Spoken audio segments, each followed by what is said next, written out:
Okay, there's a first for everything, eh? This is the first time I've degree timed a McCulloch 1010 automatic. McCulloch sold millions and millions of these saws. Everyone has 1010s all over the place. Original ones had points and condenser, not scissors. But this one has electronic ignition. This is Chris Nacarato's 1010. I've had it for quite some time. I think he's getting a little peed off with me because I've had it so long. I'm sorry, buddy. I'm getting her done though. I lost a little part for the oiler, this little check valve, and I finally got one. But that's just one excuse. I got lots. Anyways, sorry, buddy. I'm getting out of those. It's the first one I've done. I've done lots of other McCullochs, 850s, stuff like that years ago with my dad, and the one I did recently that I'm going to run in the ADCC saw class with the other ones that I built, the ADCC saws. Anyways, just degree time this. Intake's at 118 duration of intake, and the exhaust is 150 of duration. That exhaust I'm going to leave. No use messing around with that. Transfers, I'm not sure, but I actually have a junk 1010. I'm thinking of making it into, cutting it in half and making one of those half motor kind of mock-up things so you can kind of look at it, how it works, right? So, yeah, this thing's mint, man. I'm telling you. The only thing threw me off that I didn't think it was all original was the spark plug lead, because someone put a red spark plug lead on it. You know, like I'm off a car or something, you know, plug wire, superconductor plug wire. But anyways, yeah, I started taking it apart, you know, and you think, oh man, someone's painted this so good and redone the decals, but as I've been getting through it and into it, or had it apart before, you know, I was like, wow, this thing's brand new, man.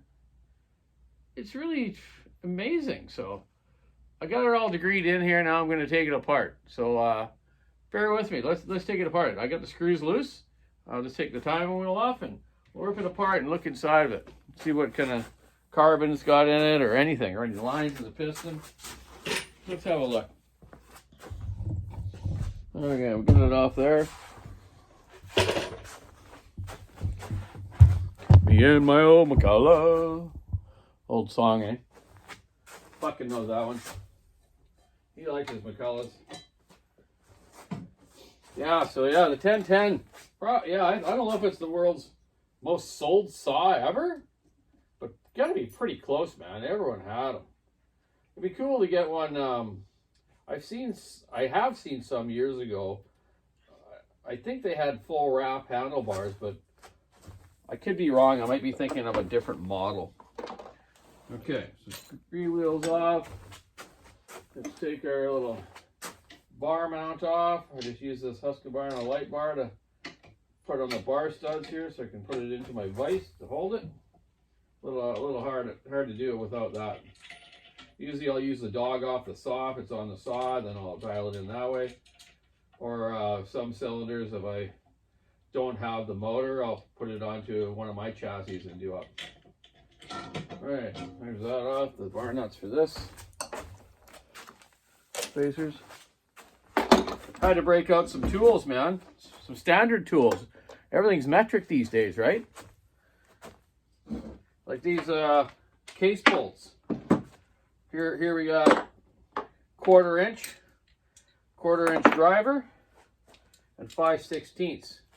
So let's get the little quarter inch ones out first. I've already broken them loose a little bit ago, so you know, didn't want to waste your time too much.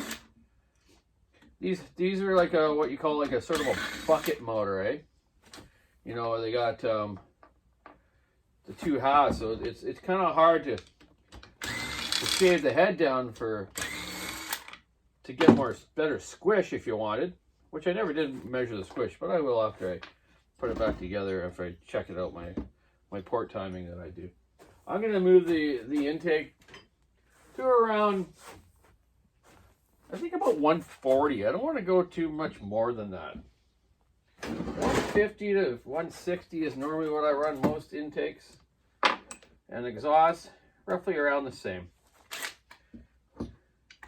You know, maybe a couple of degrees here and there on some different things, but They're all a little different. It all depends what you're doing with it is the way I judge it. If you're speed bucking, if you're logging, falling, just firewood cutting. Okay, let's give this a little tap. Use a piece of wood, don't want to damage his paint. There we go. Okay, that's how they come apart. You take your 4 bolts off, your inner ones out of your oiler, and there it is. Wow. This is cool. Okay, so we got 2-ring piston.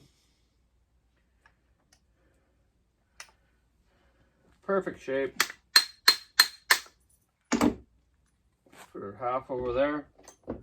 I left the flywheel on just so I can spin it when I was doing my port timing. Bearings are all perfect condition. It's like brand new.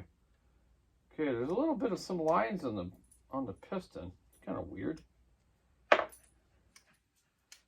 No pin locators either on these type of saws. That's weird. Guess I never used them. Okay. So yeah. Here's the piston. They actually have a pressed in pin. The pin presses into the rod on these. Remember it correctly? Yeah, it does.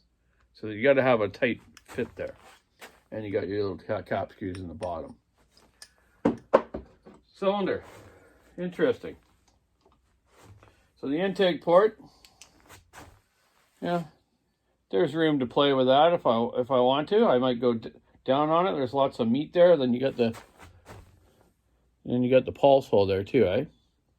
Inside here, this is cool. It's got 6 transfer ports, 3 on each side.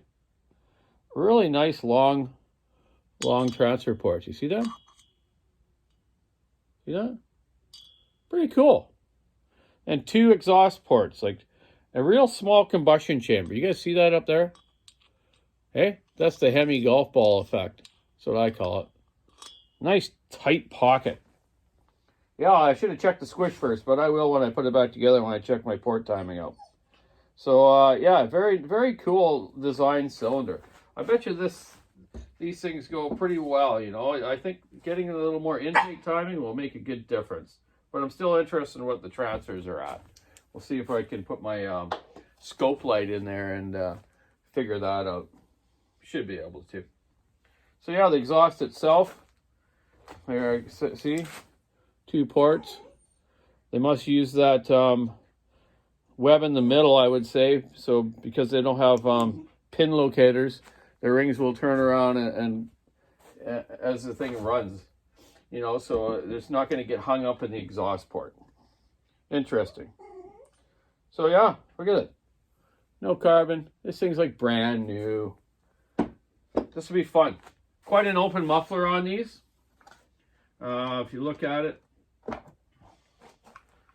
hardly any. There's no baffles or nothing in there. He's kind of missing the side deflector here. They used to have a couple little fins things there, but I'll see. I'll maybe make something up here that can kind of scoop up and down, eh?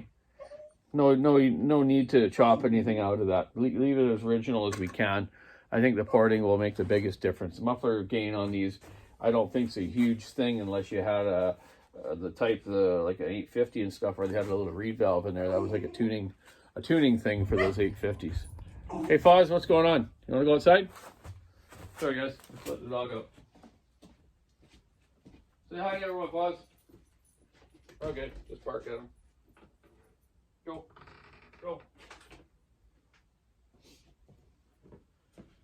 So anyways, yeah.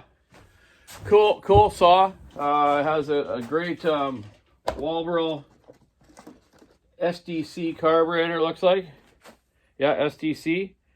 Adjustable low and high speed, bonus, and then your idle. So there's 3 are on each side, eh?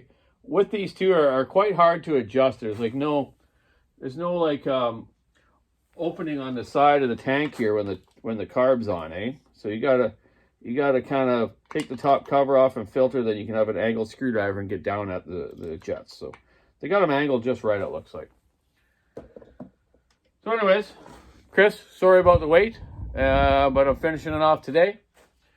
Got those little pieces, really unique. I really think this thing's cool. Can't wait to hear it run, or I'm going to let you guys hear it run too. and then I'll get it shipped back up to Jaffrey, BC. He's from. I used to send stuff to Jaffrey, BC to, who was it? A couple fallers lived up there years ago. I can't quite remember their names. Yeah, I've sent saws all over BC and other places in the world and the United States and stuff too. Okay, man, here we go. I'm going to go part it and put it back together, glue her all up, run her up, be good for the wood. You're gonna keep that in the wood for many years. This saw will outlast any new one, you know. Even the sprocket, like I said, things like brand new. There's no wear on it at all. Awesome find, or wherever you got it, or buyer, or whatever you got it from. Bonus, buddy. Okay, keep your saw in the wood, sticking the ice, rubbing the road. Have a great Thursday. TGIF tomorrow. Bye out there.